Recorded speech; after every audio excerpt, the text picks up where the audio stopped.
Après que son petit garçon a dit, papa il a tapé dans le ventre de maman. Et du coup mon père il a dit, bon, parle-en à ma fille, si elle est d'accord, moi j'accompagne le projet.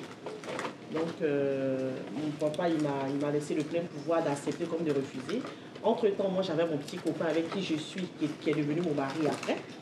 Et après, le monsieur, il m'a approché, il m'a expliqué le projet. Ah, j'ai mon neveu qui est là, je veux qu'il t'épouse et tout. Et moi, j'ai dit non, moi j'ai mon copain et tout. Il s'est fâché, il ne me parlait plus. Et après, on s'est libérés, on s'est plus vus. Et après, j'ai appris qu'il a le neveu en question, il a épousé la fille, la propre fille du monsieur qui voulait me donner en mariage. Ils ont eu un enfant, deux enfants. Et un jour, quand je suis venue en Europe, mes petits frères m'appellent un jour, ils me disent ah, tu sais que la fille, elle est décédée? Je dis quoi? Elle avait quoi? On dit son mari la battait.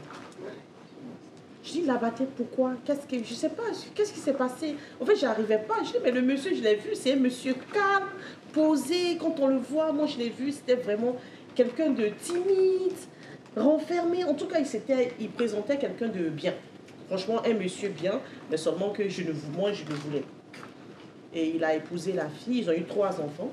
Il paraît qu'il la battait tous les jours, qu'elle venait voir ses parents, vu que c'était un mariage en famille.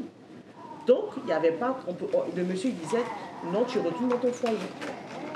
Et sa mère qui lui disait, toutes les femmes ont vécu... Moi-même, je vis des cas comme ça dans mon foyer, il ne faut pas m'en rajouter. Retourne, chacune doit supporter son ménage. Et c'est comme ça, la fille, elle est restée dans son ménage et tout. Et un jour, ça a dégénéré, il lui a donné plein de coups. Et on l'emmena à l'hôpital. Mais personne ne savait qu'il avait tapé dans le ventre de sa femme. Après que son petit garçon a dit, papa il a tapé dans le ventre de maman. Et c'est peut-être des heures plus tard, les médecins sont venus, sont rendus compte qu'elle faisait une hémorragie interne. Et elle est décédée suite à cette hémorragie-là. Et le monsieur, on n'a pas porté plainte contre lui parce que c'est la famille. Il a juste disparu quelque temps parce que, bien évidemment, à l'hôpital, on a su que c'était de violence. Donc, naturellement, les autorités le recherchaient. Mais vu qu'il n'y a eu aucune plainte de la famille de la fille, vu que c'est son neveu aussi. Donc, l'histoire s'est restée comme ça. Le père qui récupère les 3 enfants de sa fille et le monsieur qui est dans les rues, il peut épouser une autre femme et continuer à abattre encore l'autre femme. Et jusqu'à présent, le monsieur, il est là, il vit sa vie. Et la fille, elle est d'ici.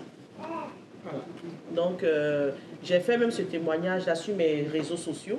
J'en ai parlé, j'ai expliqué que j'ai failli vivre. Parce que ça aurait pu être moi si je n'avais pas pris la bonne décision. Mais si j'avais pas... parce que ça, c'est une chance que j'ai eue.